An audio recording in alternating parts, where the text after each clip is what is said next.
Dernièrement, je crois que c'était dimanche, ce dimanche, le statut du prince Louis Rwagasore dans la province de Karuzi a été détruit. Et vous êtes chercheur dans l'histoire du Burundi. Comment est-ce que vous avez accueilli cette destruction du statut de l'héros de l'indépendance? Je l'ai accueilli très très mal. Je l'ai accueilli très mal, mais ça ne m'a pas beaucoup étonné. Parce que le prince Louis Rwagasore a été trahi plusieurs fois. Et c'est vraiment dommage que les Barundi n'apprennent pas de l'histoire, que les Barundi, et surtout les dirigeants, n'accordent pas l'importance qu'il faut au prince Louis Rwagasore. Au cours de l'histoire que nous avons connue, je vais énumérer des cas similaires où réellement l'orientation politique du prince Louis Rwagasore d'abord,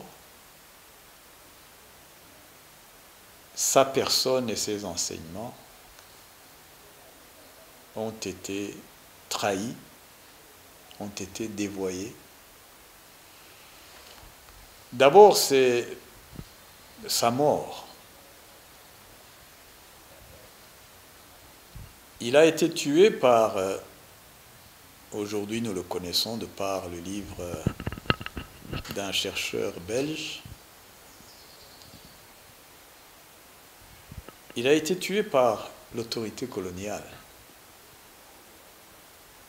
Et cette autorité coloniale aurait voulu que le Burundi prenne le chemin de ce qui s'était passé au Rwanda en 1959. Et Rwagasore a été le rempart, je dirais Rwagasore et ses compagnons du moment, il a été le rempart de l'unité des Barundi, une unité multiséculaire. Il a été ce rempart en mettant en avant trois orientations politiques extrêmement importantes. La première orientation, c'est de refuser la division. Refuser la division, et je vais le paraphraser, il disait « Je ne vous demanderai pas d'élire un Mohutu parce qu'il est Mohutu, je ne vous demanderai pas d'élire un Mututsi parce qu'il est Mututsi, mais je vous demanderai d'élire des personnes qui, en votre âme et conscience, sont capables de diriger ce pays dans l'unité et le développement. » Ceux qui l'ont combattu, c'est d'abord, avant tout, Jean-Paul Haroua, qui était le gouverneur du Rwanda-Urundi, qui avait réussi au Rwanda à y semer les germes de la division, mais qui n'a pas réussi au Burundi à ce moment-là, grâce à la victoire de Rwagasore. Le deuxième personnage qui s'est beaucoup agité, c'est un certain Albert Moss,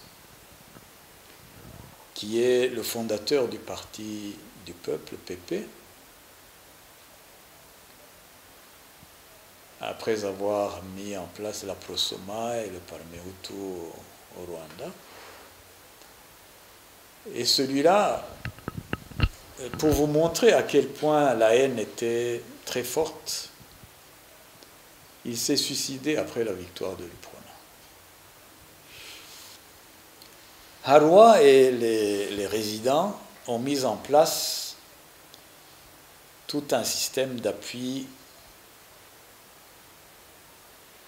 aux groupes de partis qui ne voulaient pas l'indépendance. Le PDC, le PP, le PDR, pour citer les principaux et d'autres petits partis. Tandis que les partis qui voulaient l'indépendance étaient caractérisés par tous les noms qui leur passaient par la tête. Comme ils étaient communistes, ils étaient rebelles, ils étaient indisciplinés, etc. Mais Rwagasore a gagné. A gagné cette deuxième ligne qui était la ligne de l'indépendance. Et la troisième ligne qu'il a utilisée, c'était les coopératives. Rwagasore était très attaché au bien-être des Barundi. Et ça lui faisait très mal de voir que le commerce était entre les mains d'étrangers, les colons principalement, les Grecs. Et c'est d'ailleurs pour ça, et les gens n'ont pas remarqué, que les Grecs qui étaient accusés d'avoir assassiné le prince Rwagasore, c'est essentiellement à cause de cette question économique. Rwagasore d'ailleurs disait, je vais le paraphraser encore, qu'il n'y a pas d'indépendance réelle sans indépendance économique. La seule lutte valable pour l'indépendance, c'est l'indépendance économique. Donc ces trois orientations ont permis au peuple murundi de rester soudé et de suivre Rwagasore et ses compagnons pour gagner l'indépendance. Mais ça n'a pas plu à tout le monde, bien entendu. Et son assassinat a été justement la suite de ces différents complots pour que le Burundi n'ait pas l'indépendance. Et en fait, nous l'avons raté par l'assassinat de Rwagasore. Ceux qui l'ont fait savaient très bien ce qu'ils faisaient. Et les premiers à avoir trahi cette ligne, ce sont ses compagnons de lutte. Pour le Burundi, il ne faut pas chercher les causes ailleurs. Ne cherchez pas les causes dans ceux qui ont été exclus pendant des années ou ceux qui ont perdu des gens durant des années. Non. La cause principale, elle se trouve au niveau de l'élite. La majorité des Barundi vivaient en harmonie. La preuve, c'est qu'ils sont allés voter ensemble pour l'indépendance, à une très large majorité. Donc on peut dire que la majorité des Barundi, à cette époque-là, en 1961, a refusé l'ethnisme. Alors comment l'ethnisme est venu jusqu'à atteindre les citoyens? À cause d'un petit groupuscule de gens, soi-disant upronistes, mais qui ne l'ont plus été dès le moment où Rwagasore est parti.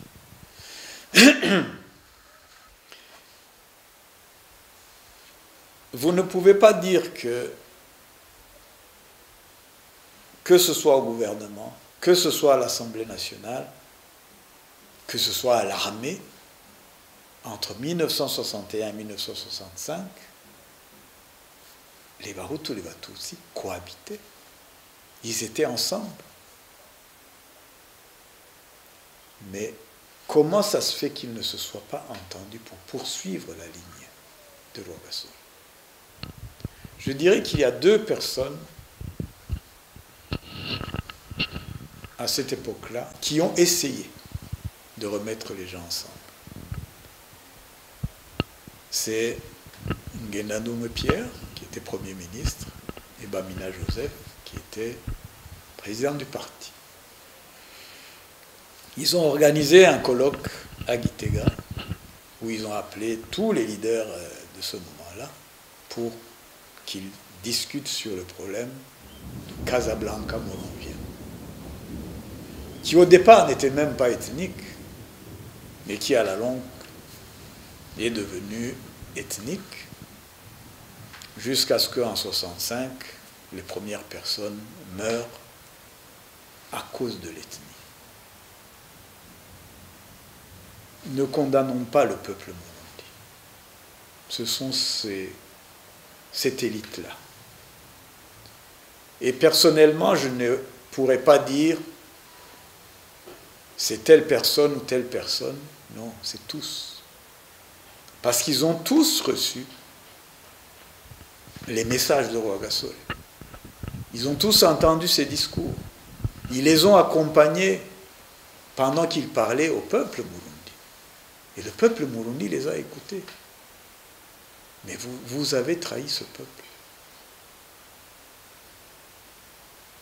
Ne me demandez pas, moi, de prendre position pour Casablanca ou pour Moronvia.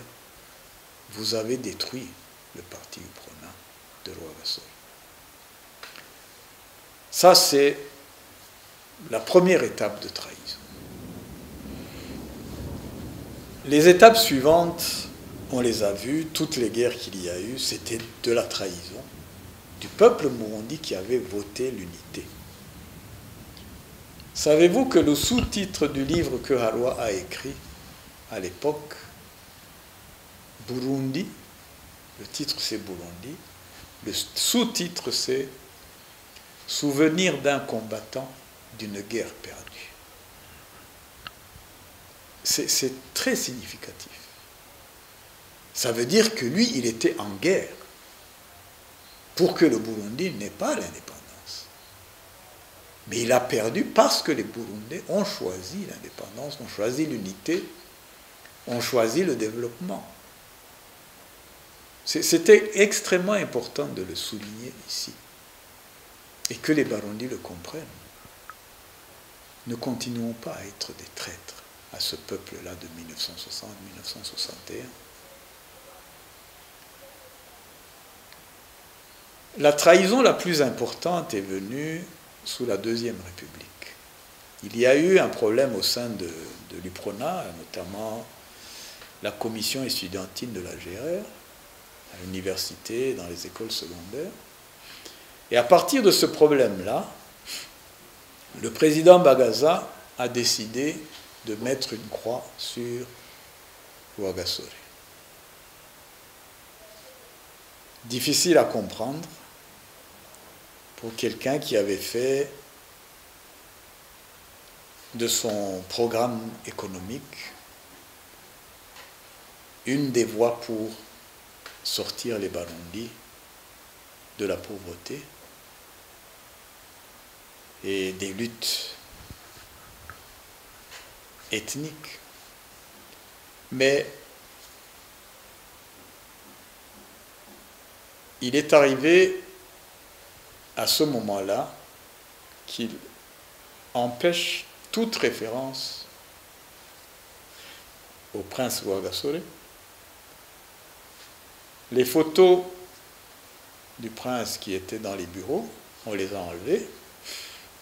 La commémoration du 13 octobre n'était plus de fête. Et il y a même un souvenir personnel que je partage avec d'autres amis. Nous étions membres d'un club de football qui était en première division, le club Prince Louis Football Club. Et j'étais déjà aux études, mais ce club-là, j'y ai joué, j'ai entraîné le club. Et plus tard, j'en serai le président. Mais à ce moment-là, ils nous ont même interdit d'utiliser le nom Prince Louis. Il nous fallait changer de nom. Certains ont accepté et ont créé une autre équipe qui s'appelait Étoile du Nil. Et cette Étoile du Nil va d'ailleurs disparaître à un moment pour fusionner avec un club appelé Interstar. Tout cela pour vous dire que le mot ou le nom de Rwagasore était banni complètement. Ça revient au même à ce qui se passe avec la statue du prince. Et ça montre quelque part qu'il y a un problème majeur au niveau des dirigeants de ce pays. Comment peut-on se passer d'évoquer le héros de l'indépendance? C'est d'ailleurs par rapport au Congo, j'ai des amis congolais, je leur dis, mais si vous avez des problèmes continuels, c'est parce que vous n'évoquez plus Lumumba. Vous ne faites pas référence à ses idéaux. Au Burundi, c'est la même chose. On ne fait pas référence aux idéaux du prince. Pourquoi? Ce qui explique cette destruction du statut. Exactement. Parce que on n'a pas enseigné suffisamment ces idéaux. Et je ferai remarquer qu'il y a, et là ça me revient, je ne l'ai pas dit en Kirundi, mais ça me revient parce que c'est aussi extrêmement important. Nous avons une chercheuse française qui a fait des recherches sur Rwagasore et qui a écrit un livre extrêmement important pour connaître les idéaux du prince Louis Rwagasore et ses compagnons. Le livre s'intitule « Paroles et écrits du prince Ludovico Rwagasore ». Je l'ai lu, je l'ai enseigné, c'est extrêmement captivant de connaître l'idéologie du prince Louis Rwagasore. Ce livre-là est sorti en 2012, si mes souvenirs sont bons. Figurez-vous que quand elle a amené ce livre au Burundi, c'était pour le donner gratuitement au ministère de l'Éducation nationale pour qu'on l'envoie dans les écoles secondaires. Le ministre qui était en poste à ce moment-là a refusé. Et là, encore une fois, je dis, c'est pire que détruire une statue. Donc ça veut dire que vous refusez que les jeunes Burundais puissent être informés sur la ligne idéologique du prince Louis Rwagasore. Ça veut dire que vous êtes totalement contre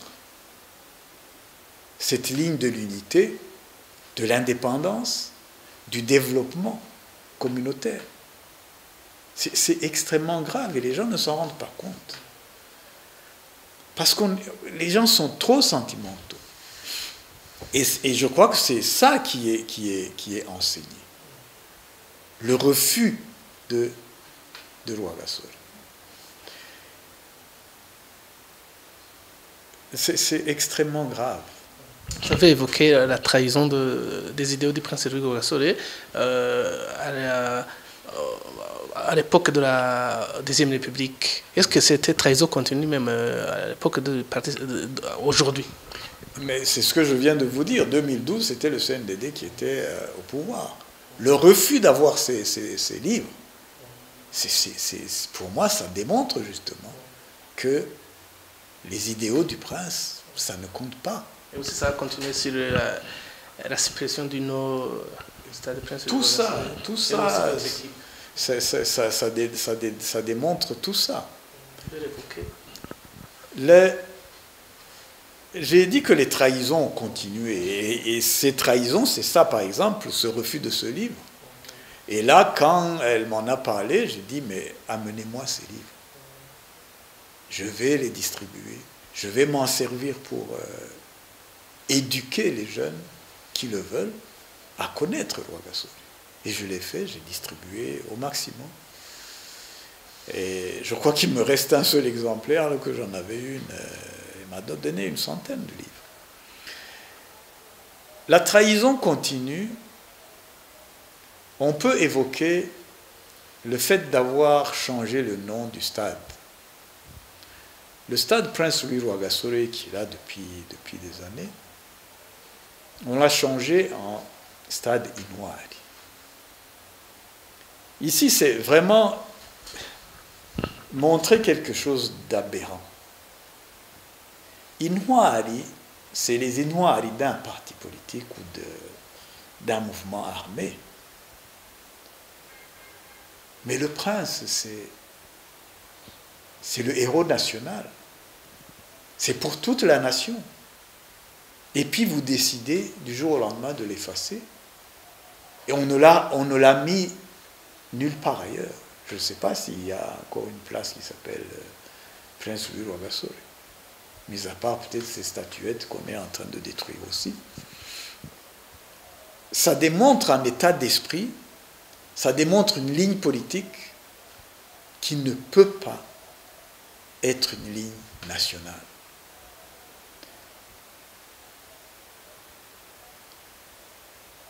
Si on regarde l'orientation ethnisante des différents pouvoirs qui se sont succédés, et même du pouvoir actuel, si au moins, connaissant l'histoire de ce pays, ils avaient mis en avant un autre héros national qui n'est pas souvent évoqué, mais qui est extrêmement important dans l'histoire du Burundi, le héros Bihome, qui s'est sacrifié pour que le roi ne meure pas, le roi Mwezi Gisabo. S'ils avaient nommé ce stade-là, le stade Bihome, j'aurais vraiment applaudi, parce qu'il est au Mutabazi avant Rwagasore. Et on aurait enseigné aux jeunes Burundais c'est qui Bihome. Non pas sous l'angle ethnique soi-disant, oh non, c'est un héros national. Au Mutabazi, comme on dit en Kirundi, tout comme Rwagasore, héros national, au Mutabazi. Ça nous aurait permis au moins d'expliquer une histoire nationale. Parce qu'il s'est sacrifié au bout de 7 années de lutte, de résistance du peuple murundi contre les Allemands et leurs alliés, Machonjo et Kirima. Ça, c'est de l'histoire. Mais Intwari, c'est l'histoire d'un parti politique. Justement, pour ce qui concerne l'histoire, au cours des négociations d'Arusha, vous étiez convenu d'écrire une histoire commune.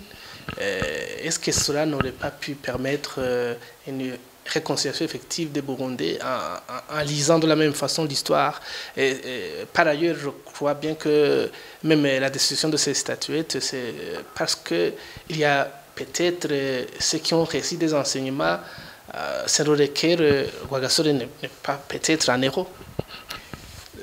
Oui, le problème est là, effectivement, parce que les Barundi ne connaissent pas leur histoire, où chacun la lit ou la dit comme bon l'entend, pour malheureusement aller dans le sens du colon.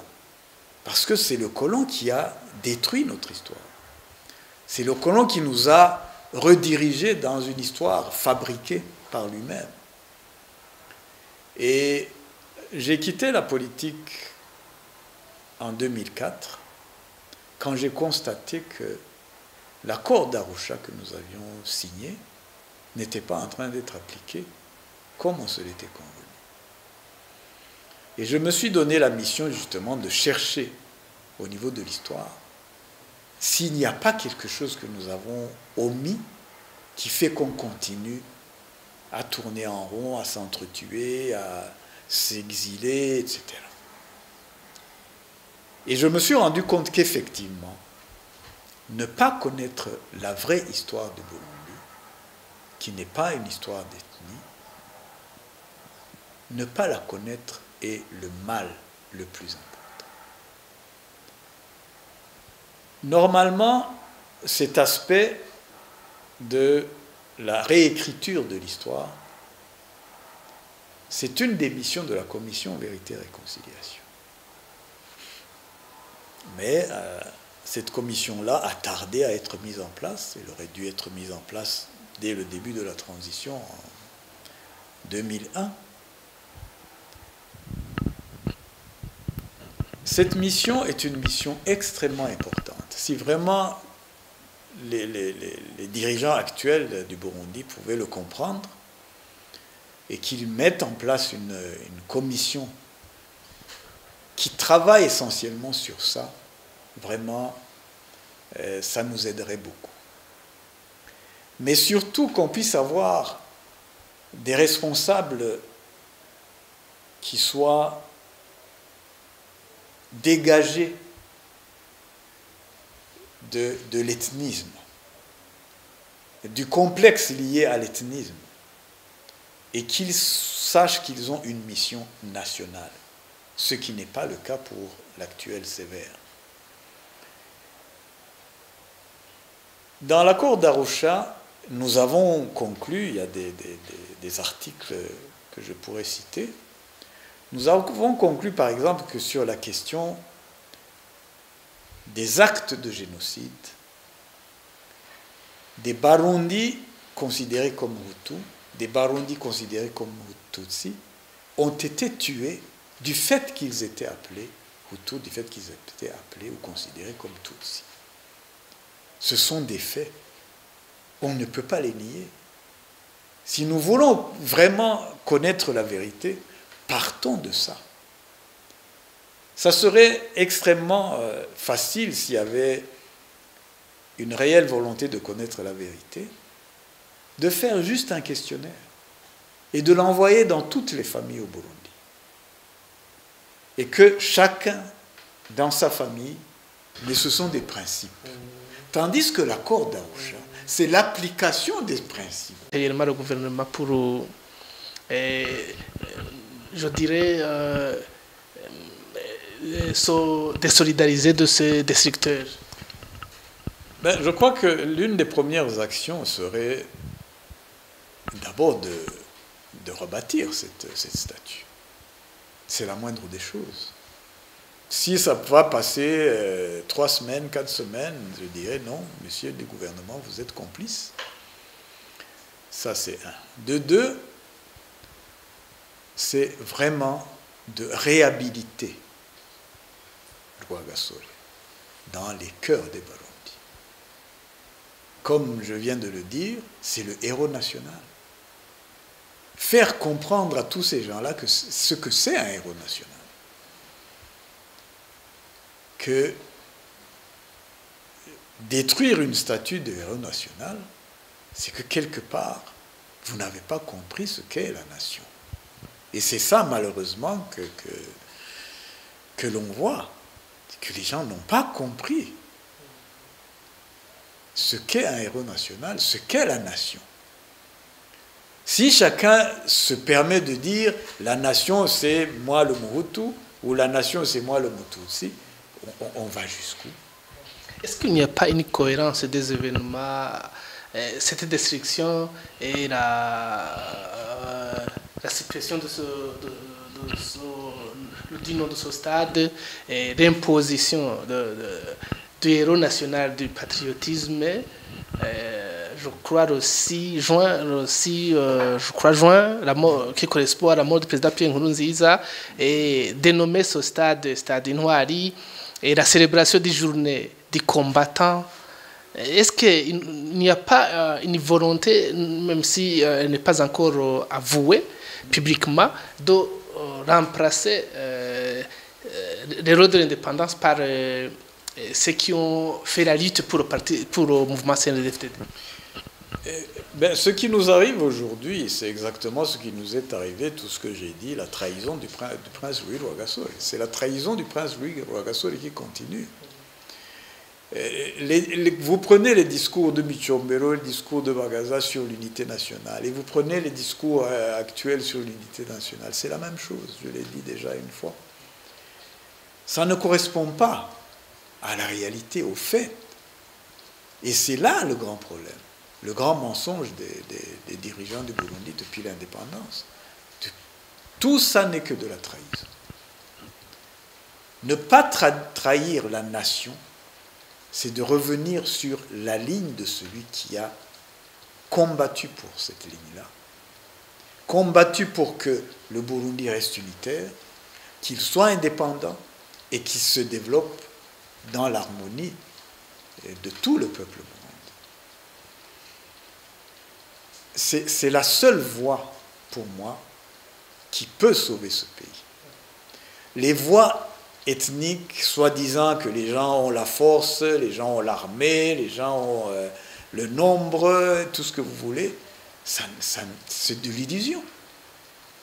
C'est de la totale illusion. L'histoire nous le démontre. Le Burundi a été dirigé pendant plus d'une trentaine d'années par ceux qui ont été étiquetés comme des Tutsis. Le Rwanda a été dirigé pendant aussi une trentaine d'années par ceux qui étaient étiquetés Hutus. Où sont ces pouvoirs actuellement? C'est pour ça que j'insiste, je dis c'est de l'illusion. S'il vous plaît, ne restez pas dans l'illusion. Et cette illusion, c'est la ligne du divide et impera, du colon. Vous êtes en train de suivre l'idéologie du colon. Ne mentez plus au peuple burundi. Vous l'avez trahi en suivant justement la ligne que Rwagasore n'a pas voulu. Revenez sur cette ligne-là et vous aurez sauvé ce peuple. Revenez sur l'histoire réelle du Burundi. Les Barundi anciens ont bâti ce pays, ont bâti cette nation pendant plus de 4 siècles. Mais nous, je vais m'y mettre aussi parce que j'ai fait de la politique, mais nous ne sommes pas capables de maintenir une paix, la paix dans les cœurs, ne fût-ce qu'une année ou 2. Impossible. Depuis l'indépendance. Regardez toutes ces années-là. Des gens qui sont emprisonnés, des gens qui sont tués, des massacres à caractère génocidaire. Tout ça pourquoi? Parce que nous ne comprenons pas. Et l'histoire ancienne de notre pays, et la ligne idéologique du prince Rwagasore, qui voulait revenir justement sur la continuation de la construction de cette nation après qu'elle ait été détruite par les colons. Merci beaucoup. Merci.